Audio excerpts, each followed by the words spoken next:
Today's headlines: Ontario's government for the people to make home ownership affordable for more Ontario families. Sri Lanka disregarded Turkey warnings, says ex-minister. Month of Ramadan fasting for many Muslims begins. As United States lowers auto emissions standards, Canada is at fuel efficiency crossroads. Cyclone Fani kills 6 in Bangladesh. Welcome to the Voice News Network. Steve Clark, Minister of Municipal Affairs and Housing, revealed more homes, more choice. Ontario's House Supply Action Plan. People struggling to find affordable housing that fits their family budget will see real relief and real choices thanks to Ontario's government Comprehensive Housing Supply Action Plan. The plan is a full-spectrum suite of legislative changes to increase the supply of housing that is affordable and provide families with more meaningful choices on where to live, work, and raise their families. Amid the apparent failure of the Sri Lankan government to act on intelligence on Easter Sunday's suicide bombings, information has now surfaced that the defense authorities had also ignored Turkish government alerts that 50 members of the Fethullah terrorist organization had arrived in the island country. Sri Lankan former External Affairs Minister G.L. Paris said that Turkish Ambassador Tunca Özkadar had handed over documents related to the matter to him. Muslims in Southeast Asian countries like Indonesia, Malaysia and much of the Middle East, including Egypt, Iraq and Saudi Arabia, are fasting today as month of Ramadan starts. However, in India, Pakistan and Iran will be likely marking the start of the lunar month on Tuesday based on the moon sightings there. Muslims follow a lunar calendar, and a moon sighting methodology can lead to different countries declaring the start of Ramadan a day or two apart. The federal government has started to give away money to encourage people to buy electric cars. But before long, it will have to decide how far it will go to force the market towards lower emission vehicles. The Electric Vehicle Rebate Program launched May 1st, giving up to $5,000 back to buyers to help them afford zero-emission vehicles, which have higher upfront costs but long-term financial and environmental benefits. Ottawa, however, is still thinking about whether it will stick with ambitious future emission standards, which would potentially add upfront costs to all vehicles sold in Canada with the promise of lower emissions and long-term costs. At least 6 people were killed as Cyclone Fani slammed into Bangladesh's coastline after striking the Indian states of Orissa and West Bengal. Bangladesh State Minister for Disaster Management Enemur Rahman said that 63 people were injured in the storm, adding that around 1,000 homes were damaged. Officials said Fani damaged houses, uprooted trees, snapped power and communication lines, and disrupted rail, road and air traffic.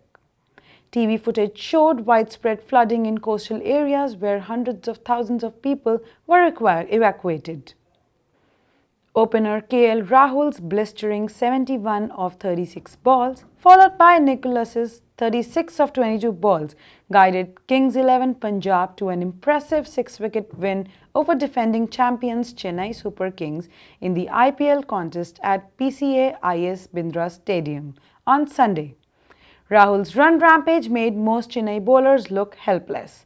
The opener, whose stunning knock was decorated with 7 fours and 5 massive sixes, brought up his half-century of just 19 balls.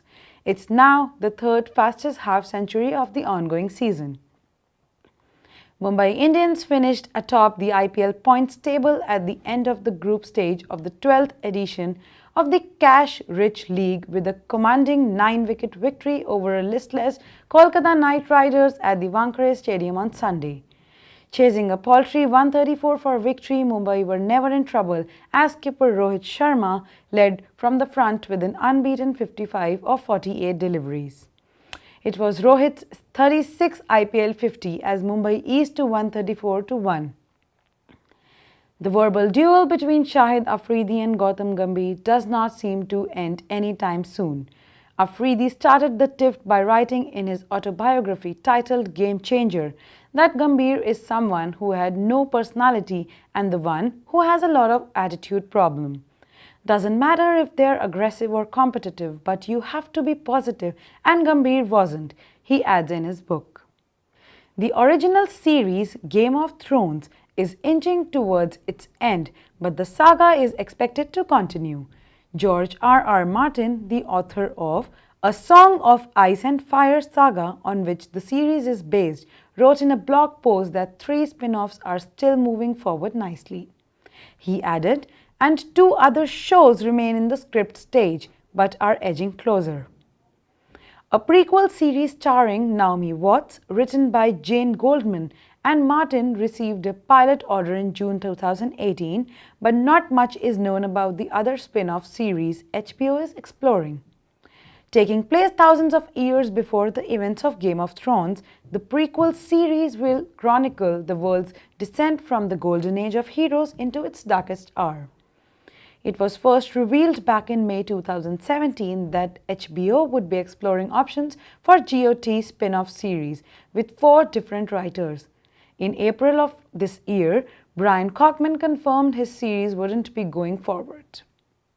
Meghan, the Duchess of Sussex, gave birth to a healthy baby boy early Monday morning, a beaming Prince Harry announced to the world, declaring he is incredibly proud of his wife. The baby weighed 7 pounds 3 ounces at birth and was born at 5:26 a.m. Harry said the child was a little bit overdue and that had given the royal couple more time to contemplate names.